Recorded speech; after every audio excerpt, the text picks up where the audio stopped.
దేశంలోనే అతిపెద్ద దర్యాప్తు సంస్థ సిబిఐ కూడా తమకు న్యాయం చేయలేకపోయిందని ఆయేషా మీరా తల్లి సంషాద్ బేగం వాపోయారు.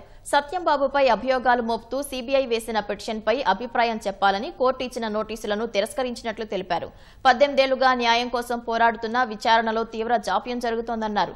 సత్యంబాబు నిర్దోషి అని కోర్టు తీర్పు ఇచ్చిందని తాము కూడా అదే నమ్ముతున్నామన్నారు.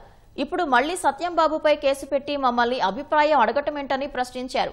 కేసు విచారణ ముగిసిందని జూన్లోనే సిబిఐ సీల్డ్ కవర్ నివేదికను హైకోర్టుకు ఇచ్చిందని ఆ కాపీ తమకు ఇవ్వకుండా అభిప్రాయం చెప్పాలంటే ఎలాగన్నారు. మత సాంప్రదాయాలను పక్కన పెట్టి ఆయేషా మీరా రీపోస్ట్ మార్టంకు సహకరించామని ఆవేదన వెలుబుచ్చారు. న్యాయం చేయాలని డిమాండ్ చేశారు. జూన్ 20వ తేదీన సిబిఐ వాళ్ళు కేసు ముగిసింది అని చెప్పి సీల్డ్ కవర్లో హైకోర్టుకి అని సిబిఐ కోర్టుకి ఇచ్చారండి.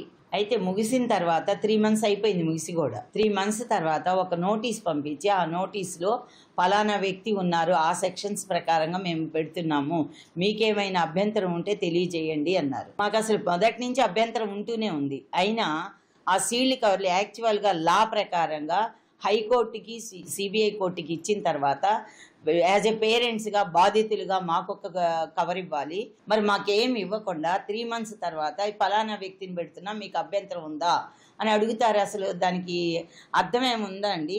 సిబిఐ అంటే చాలా లోతుగా వెళ్ళి కేసుని దర్యాప్తు చేయాలి. ఎవరైతే మా పాప కేసులో ఉన్నారో వాళ్ళ వైపు నుంచి దర్యాప్తు జరగటం లేదు. వాడి చుట్టే తిప్పుతున్నారు కేసు మొత్తాన్ని కూడా. ఇప్పుడు ధర్మం న్యాయం రెండు కూడా వీళ్ళనే కాపాడుతుంది నేరస్తుల్ని. మన చట్టాల్లో ఇలాంటి లొసుకులు ఉన్నాయి. వీటిని ఎప్పుడు సవరిస్తారండి? ఎలా చేస్తారు? బాధితులకు ఎప్పుడు న్యాయం చేస్తారండి? గవర్నమెంట్ కూడా స్పందించాలి దీని మీద.